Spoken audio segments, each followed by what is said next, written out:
जरा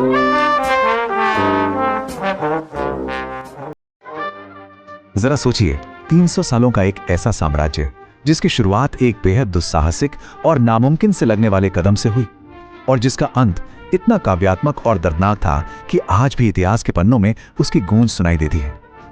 आज की इस चर्चा में हम सिर्फ कुछ राजाओं के बारे में बात नहीं करने वाले हैं, बल्कि हम उस युग के सफर पर चलेंगे जिसने पूरे भारतीय उपमहाद्वीप का नक्शा और इतिहास हमेशा के लिए बदल कर रख दिया। तो चलिए सबसे पहले इस बहुत ही दिलचस्प सवाल से शुरू करते हैं।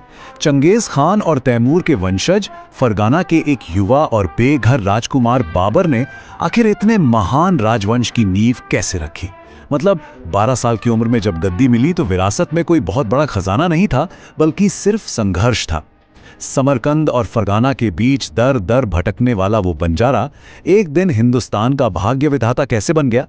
इस पूरे सफर को समझने के लिए हम कुछ बहुत ही अहम पड़ावों से गुजरेंगे। बाबर की बारूद और खून से लिखी गई नींव से लेकर वास्तुकला के उस चकाचौंध भरे सुनहरे दौर तक, और फिर उत्तराधिकार के खूनी संघर्ष से होते हुए 1857 के उस दर्दनाक पतन तक, जहां ये पूरी गाथा हमेशा के लिए सिमट गई। तो कहानी असल में शुरू होती है साल 1526 में। पानीपत का वो धूल भरा मैदान, जहां एक तरफ तो असीम महत्वाकांक्षा थी और दूसरी तरफ एक ऐसी चुनौती जिसे पार करना उस वक्त लगभग असंभव लग रहा था। पानीपत की इस पहली लड़ाई का दुस्साहस समझना हो तो जरा इन नंबरों पर गौर कीजिए। दिल्ली के सुल्तान इब्राहिम लोधी के पास 1 लाख सैनिक और 1000 खूंखार हाथियों की विशालकाय फौज थी, और दूसरी तरफ बाबर, उसके पास महज 12,000 सैनिकों की एक छोटी सी टुकड़ी थी। अगर सिर्फ नंबरों को देखें तो ये कोई मुकाबला था ही नहीं, पूरी तरह एक तरफा।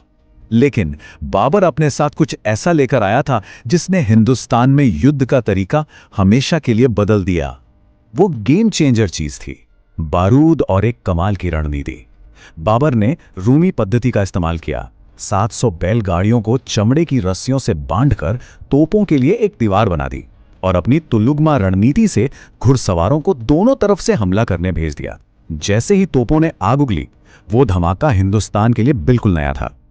लोधी के हाथी इतनी दहशत में आ गए कि उन्होंने अपनी ही सेना को कुचलना शुरू कर दिया।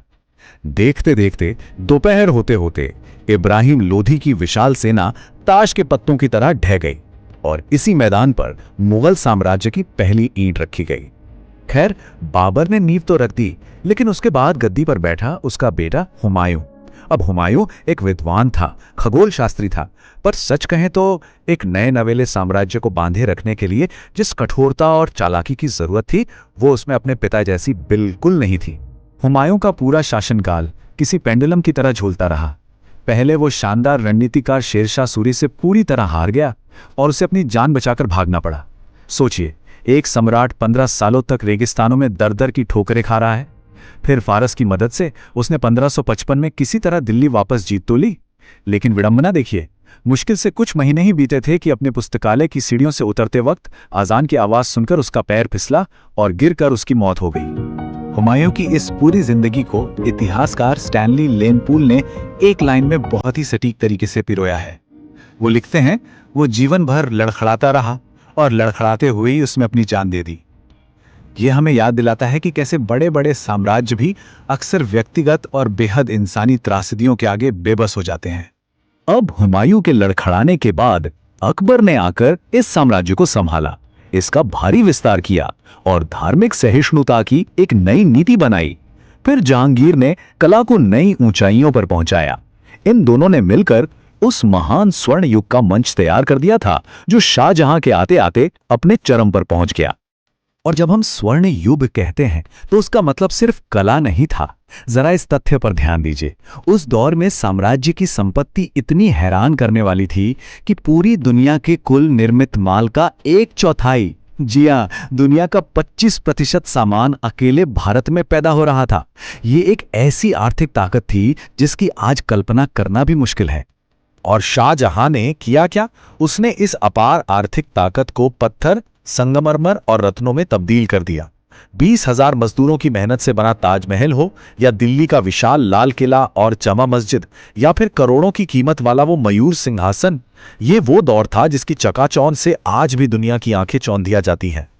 लेकिन इतिहास का एक कड़वा सच ये भी है कि बेजोड़ संपत्ति अक्सर बेजोड़ विश्वासघात को भी जन्म देती है। शाहजहां के बीमार पड़ते ही जो हुआ वो इस पूरे साम्राज्य का सबसे काला अध्याय था। उसके 4 बेटों के बीच सत्ता के लिए एक बेहद खूनी और क्रूर संघर्ष शुरू हो गया। औरंगजेब ने गद्दी पाने के लिए क्रूरता की सारी हदें पार कर दी। उसने अपने ही उदार भाई दारा शिकोह की बेरहमी से हत्या कर दी और उसका कटा हुआ सिर पिता को भिजवा दिया। और जरा सोचिए, जिस शाहजहां ने दुनिया को ताजमहल दिया, उसी के बेटे ने उसे आगरा के किले में जिंदगी भर के लिए कैद कर दिया, जहां से वो बस दूर से ताजमहल को निहारता रह गया। इसमें कोई शक नहीं कि औरंगजेब ने साम्राज्य को उसकी सबसे बड़ी भौगोलिक सीमा तक पहुंचाया। दक्षिण तक उसने विजय पताका फहराई, लेकिन इसकी कीमत क्या चुकानी पड़ी? जजिया कर की वापसी, इस्लामी कट्टरता और मराठों तथा सिखों के खिलाफ कभी न खत्म होने वाले युद्ध, इन सब ने मिलकर मुगल खजाने को पूरी तरह चूस लिया। साम्राज्य दिखने में बहुत बड़ा जरूर हो गया था, लेकिन अंदर से वो पूरी तरह खोखला और थक चुका था। औरंगजेब की आंखें बंद होते ही महान मुगलों का युग भी लगभग समाप्त हो गया। एक के बाद एक कमजोर शासक आए। नादिर शाह जैसे विदेशी लुटेरों ने दिल्ली में भयानक कत्लेआम मचाया। मयूर सिंहासन लूट लिया गया और ये पतन का सफर खिंचता चला गया, जब तक कि वो साल नहीं आ गया जिसने सब कुछ हमेशा के लिए खत्म कर दिया। 1857 1857 के उस ऐतिहासिक विद्रोह में बागियों ने एक 82 साल के बूढ़े और कमजोर शायर बहादुर शाह जफर को अपना नेता चुना। लेकिन अफसोस, ये विद्रोह अंग्रेजों ने बेरहमी से कुचल दिया। जफर के बेटों को उनकी आंखों के सामने गोलियों से भून दिया गया और इस आखिरी मुगल सम्राट को हिंदुस्तान से दूर बर्मा की रंगून जेल की एक अंधेरी कोठरी में निर्वासित कर दिया गया। बहादुर शाह जफर की अपनी ही लिखी ये पंक्तियां शायद इस पूरी गाथा का सबसे दर्दनाक अंत बयान करती हैं। सोचिए, वो कहानी जो एक बेघर बंजारे राजकुमार द्वारा मैदाने जंग में ताज हासिल करने से शुरू हुई थी, वो एक बेबस दिल टूटे हुए शायर के एक विदेशी जेल में घुट घुट कर मरने पर खत्म हुई। उनसे उनका सब कुछ छीन लिया गया था। तो क्या मुगल साम्राज्य 1857 में पूरी तरह से मिट गया? राजनीतिक रूप से देखा जाए तो हाँ, लेकिन सच कहूं तो इसकी परछाई इस उपमहाद्वीप से कभी गई ही नहीं। आप आज भी अपने आसपास देखिए, फारसी और संस्कृत के मेल से बनी जो उर्दू हम बोलते हैं, जो बेहतरीन बिरयानी, कबाब और नान हम बड़े चाव से खाते हैं, जो शेरवानी आज भी शादियों की शान है, यहाँ तक कि वो विशाल गुंबद और मीनारें जो आधुनिक भारत की पहचान है, ये सब उसी युग का सांस्कृतिक संश्लेषण है जो आज हमारी रोजमर्रा की जिंदगी का एक अटूट हिस्सा बन चुका है। तो दोस्तों, इस पूरी चर्चा के अंत में एक बात बिल्कुल साफ हो जाती है। तलवार के जोर पर और बारूद के धुएं से जो साम्राज्य खड़ा किया गया था, उसका राजनीतिक वजूद तो खत्म हो गया, लेकिन उसने अपनी कला, अपने खान पान और अपनी भाषा के जरिए हमेशा के लिए अमरता हासिल कर ली। अब ये सोचने वाली बात है ना कि इतिहास की ये स्थायी गूंज हमारी आज की पहचान को कितना और कैसे आकार देती है। इस सवाल के साथ मैं आपको यहीं छोड़ता हूं।